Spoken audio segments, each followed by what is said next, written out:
Assalamualaikum warahmatullahi wabarakatuh. Apa kabar sahabat LCTV?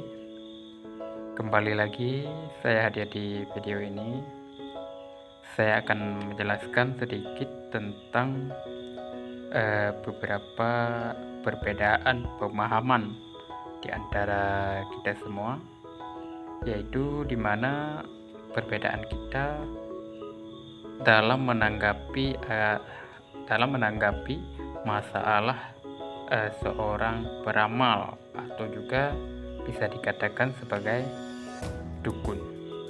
Nah, jadi saya ingin menjelaskan di sini yang bahwa untuk Anda semua supaya lebih mengerti lagi tentang bagaimana kita menyikapi dan lebih mengetahui lagi tentang seorang dukun itu bagaimana.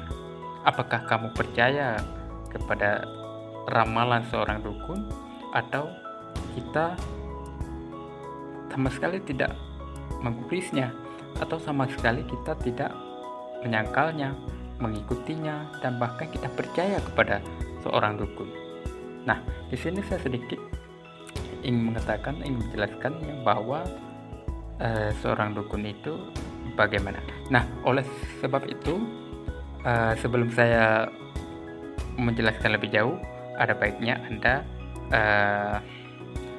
subscribe dulu channel ini supaya lebih berkembang, lebih maju ke depannya, dan kita akan berharap lebih kontekstual dan juga mempunyai banyak informasi di channel ini. Oke, jangan lupa klik subscribe dan jangan lupa komen. Berbicara dengan soal dukun, secara pribadi saya tidak percaya. Nah, kenapa? Karena seorang dukun ini adalah sebagai profesi. Menurut saya, dukun ini adalah seseorang yang melakukan hal-hal yang sangat bertentangan dengan Tuhan. Nah, mereka seorang dukun hanya membawa kebohongan-kebohongan yang besar demi menipu para pelanggannya. Contohnya seorang dukun mengatakan atau menyebarkan dirinya bahwa ia bisa mengobati seseorang yang sakit. Nah, dalam hal ini seorang dukun tentu saja ia akan melakukan hal-hal yang berkenaan dengan pengobatan. Dia mengaku bisa melihat makhluk gaib. Dia bisa melihat sesuatu yang tidak bisa dilihat oleh mata biasa. Nah, ini sangat bertentangan dengan salah satu surat ayat Al-Quran, saya lupa, ayat 27, surah Al-A'raf ayat 27 yang mengatakan bahwa tidak ada manusia yang mampu melihat makhluk gaib. Tidak ada. Lalu siapa saja yang bisa mampu melihat makhluk gaib? Nah, Allah menentukan siapa-siapa saja yang bisa yang bisa melihat makhluk gaib itu.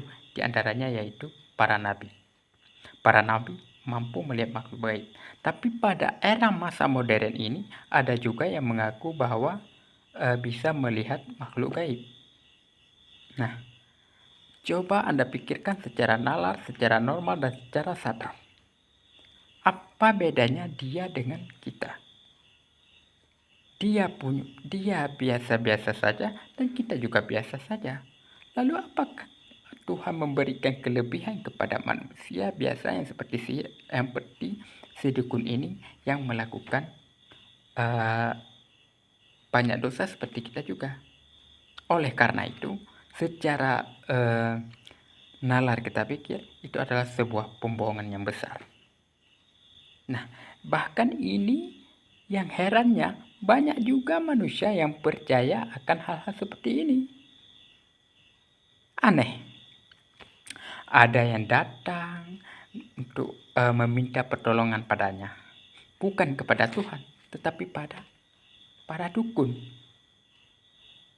Nah, ada yang bisa melihat ada seseorang yang bisa melihat makhluk gaib di rumahnya yang suka mengganggu, sehingga ia bisa mengatakan, bahkan bisa menerjemahkan bentuk daripada makhluk gaib yang ada di rumah yang suka mengganggu pemilik rumahnya. Kamu percaya? Saya tidak. Lalu, kalau si dukun ini bisa mampu melihat makhluk gaib itu, kenapa kita nggak bisa? Kenapa dia berani sekali mengatakan bahwa makhluk halus itu seperti ini, dia berada di sini, kemudian ia mengganggu, membuat manusia itu memiliki kendala seperti timbul penyakit. Padahal dalam surah Al-Quran juga sudah dijelaskan bahwa tidak ada manusia yang bisa melihat makhluk seperti makhluk gaib. Sedangkan makhluk gaib itu bisa melihat manusia, tetapi dia tidak bisa mengganggu manusia. Nah, di dunia ini yang paling berkuasa adalah manusia. Sedangkan makhluk gaib ini, dia tetap akan kalah dengan manusia. Makanya ia tidak akan berani untuk mengganggu manusia. Oleh karena itu, kita percaya atau tidak, itu terserah Anda.